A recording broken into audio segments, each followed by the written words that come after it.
doit reconnaître ses blessures.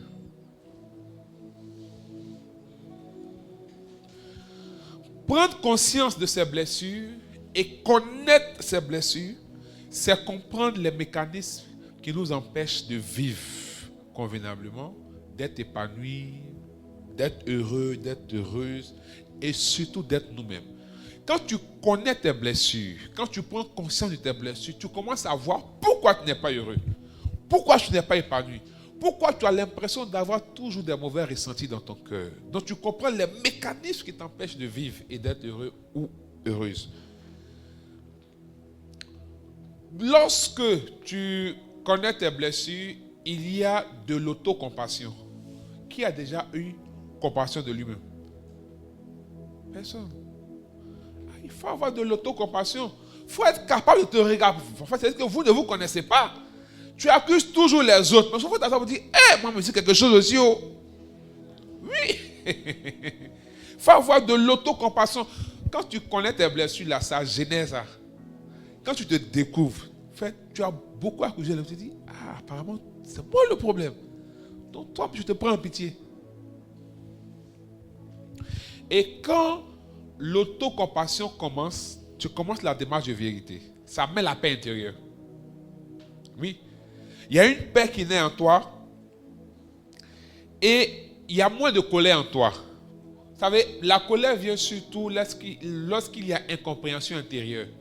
En fait, tu ne sais pas pourquoi c'est compliqué dans la relation avec les autres. Pourquoi tes choses ne bougent pas. Ça t'énerve. Quand l'homme a l'impression de ne pas maîtriser quelque chose, il est irrité. Mais quand tu découvres le problème et que tu commences toi-même à avoir compassion de toi, tu commences à être apaisé, tu sais le problème, donc tu sais, ok, je vais essayer ceci. Et tu as moins honte. Par moments, on a l'impression d'être stigmatisé dans un comportement, un caractère, donc il y a un peu de gêne. Et ça pousse même à éviter certains milieux. Ça pousse à éviter certaines personnes. Parce qu'il y a des gens aussi, eux, ils sont forts pour te rappeler vite même que toi, là, tu es comme si tu es comme ça. Donc, quand toi-même, tu sais que tu es comme ça, quand on te dit là, on ne t'a pas insulté. Mais quand tu ne sais pas, tu as l'impression qu'on t'insulte. N'est-ce pas? Mais quand tu sais, découvrir ces blessures nous aide à vivre dans la vérité. Il faut apprendre à t'aimer pour ce que tu es toi-même. Tu apprends à t'aimer. Tu sais que, vrai, c'est comme ça que je suis. Parce que on n'arrive pas à aimer les autres par moments parce que tout simplement, on n'arrive pas à s'aimer nous-mêmes dans notre obscurité. Qui s'aime malgré ses imperfections, malgré ses défauts, qui s'aime, vrai. Malgré ce qu'on dit de toi qui n'est pas du tout bon, mais tu t'aimes. Il y a des gens qui ne s'aiment pas. Malgré tes défauts en toi. Moi, quand tu me dis, je suis content. Ouais, c'est moi. Je même avec mes imperfections, mais si tu ne t'aimes pas, comment les autres vont t'aimer?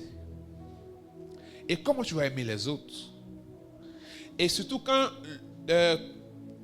l'effet miroir arrive. Lorsqu'il y a l'effet miroir, il y a un gros problème. La chose qui te repugne chez toi, tu retrouves chez l'autre. Tu ne veux pas même. Tu ne veux pas faire amitié à la personne même. Il y a masse. Parce que tu n'as pas appris à t'aimer.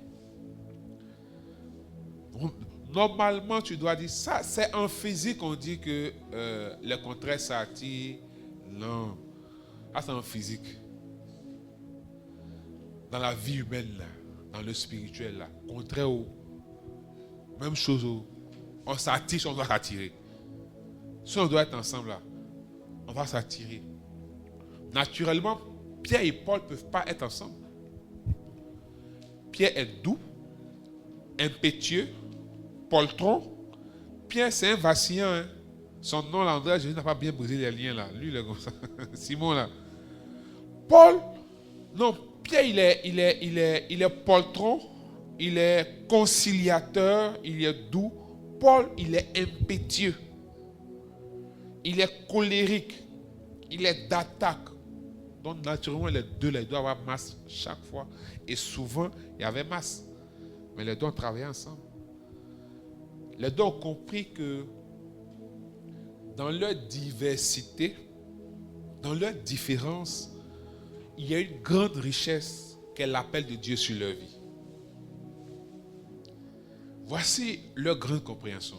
Ils ont compris que dans leur différence, il y a une grande richesse qu'est l'appel de Dieu. Donc Dieu se sert de la différence des deux pour l'évangélisation. Donc Dieu va se servir du caractère audacieux, impétueux, colérique de Paul pour l'amener vers les autres peuples, là où il y a beaucoup de risques. Et il va garder Pierre, qui est conciliateur, au milieu de l'incompréhension juive, pour qu'il puisse concilier les deux. Il faut laisser Paul au milieu d'eux. Il va insulter les pharisiens le matin, midi, soir. Il va les insulter, mais ils vont vite le tuer. La mission là va pas aller quelque part. Donc vous voyez que leur différence est une grande richesse pour Dieu. Pierre et Paul s'est levé un jour, il a dit à eux tous, je ne suis pas d'accord avec vous. Vos histoires de circoncision, là, je ne suis pas d'accord avec vous. On ne peut pas imposer ça aux gens.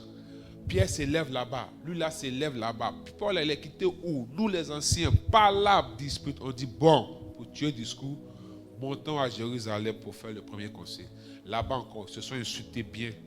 Mais à la fin, la fumée blanche est sortie. Le Saint-Esprit et nous avons décidé.